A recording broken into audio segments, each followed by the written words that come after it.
再来看国民党的王宏维顶立委指控公司台语台的新闻专题节目报道4个少年家发起罢免家人市长谢国良，少年人政治参与的专题违反公职人员选罢法，今仔日向 NCC 告家人市选委会提出检举，要求爱调查。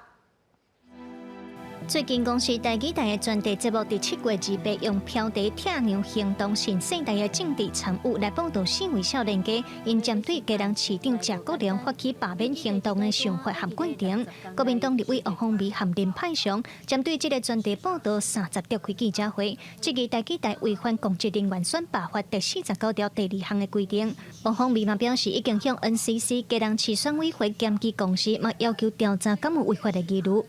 公视应该立刻的下架这些争议性的这个节目。我要求 NCC 去彻查公视是否有违反《公职人员选罢法》第49条第2项，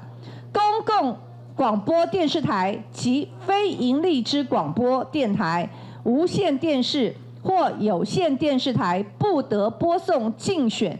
及支持 或反对罢免案之宣传广告。目前发起罢免谢国良的公民团体已经把4万多份的连署书交予家人市选委会，进入第2阶段连署书的查对作业。吴律师针对国民党立委提出的选罢法第49条第2项指出，伊表示所受到限制的是广告，不是新闻报道，而且目前罢免案嘛也未成立，所以应当嘛无受到这个法条的限制。他是说不能做选举罢免的公告广告，他不是说不能做选举罢免的新闻。好，所以说这个。 基本上，我们认为程序上丁属凶，他就不成案了啦。因为中选会是用感情回应讲，目前罢免提案这件代志还在庭事当中，和选务无关系，也是非属地选务。另外，公司台语台是回应讲，针对这篇新闻专题报道敢有违失，也是讲敢应该对网络提掉。公司会伫8月初召开公司基金会节目和新闻自律委员会来进行讨论，作为后续台语台处理的根据。